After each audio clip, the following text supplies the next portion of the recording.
sagittal plane, which is moving backwards and forwards, sagittal plane cogs.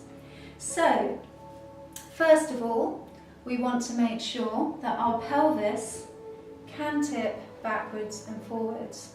So, in professional speak, this would be an anterior tilt, where it's almost like our bottom is sticking out, and then as you tuck your bottom in, that's a posterior tilt.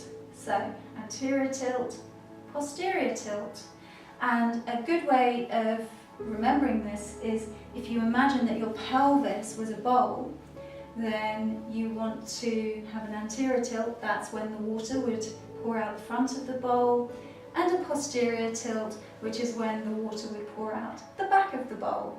So what I find when people come into my clinic is a lot of people are going, oh yes, I can do that, but actually that's more my upper body swaying backwards and forwards, or they might bend their knees to do it. But what we're looking for is to actually isolate the pelvis. So hopefully, I can't see myself in a mirror, but hopefully my knees aren't moving, my upper body isn't moving, but my pelvis is rocking nicely backwards and forwards. So the next part of the body that needs to be able to move backwards and forwards is the rib cage. So again, when people come in, I ask them to move the rib cage backwards and forwards, and immediately they'll be doing something like that.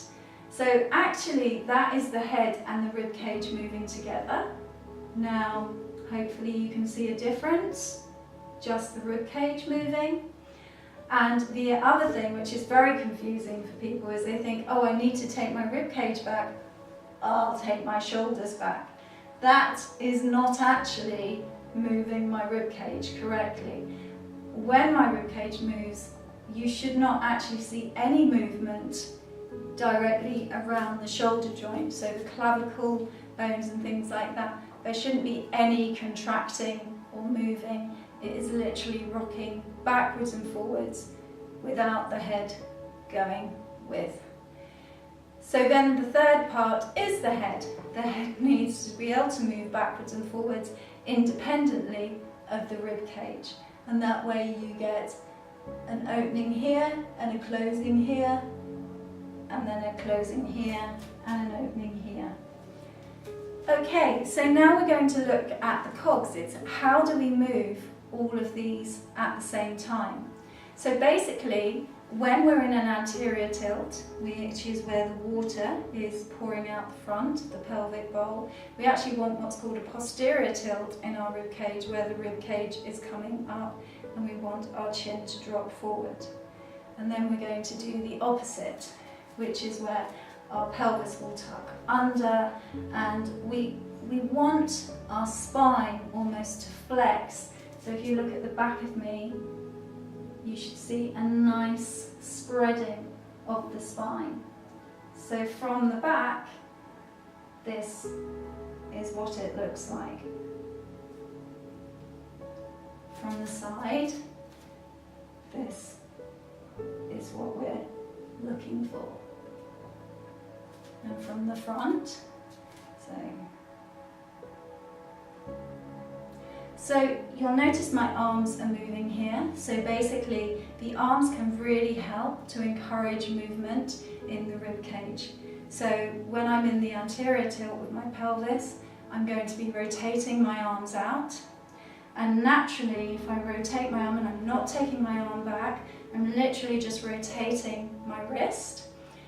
If you practice this enough, you will start to feel how it connects into the rib cage and helps to open the rib cage and lift the rib cage just by rotating the wrist. What I'm not doing is moving the shoulder backwards. Okay, so, and finally, we can also get the breath involved. So when we're lifting the rib cage and we've got the pelvis with the water flowing out the front, we would be breathing in.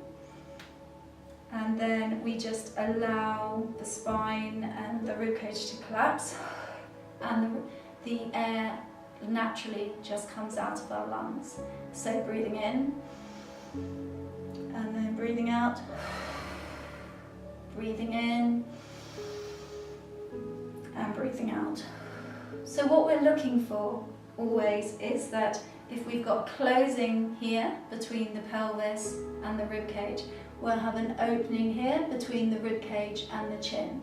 And if we've got an opening here at the front of the body, we'll have a closing here. And we'll have an opening here. So do watch this video a few times because it's all about contradictions. It's all about if I close here, I open here. It's not about my head and my spine following what my rib cage does.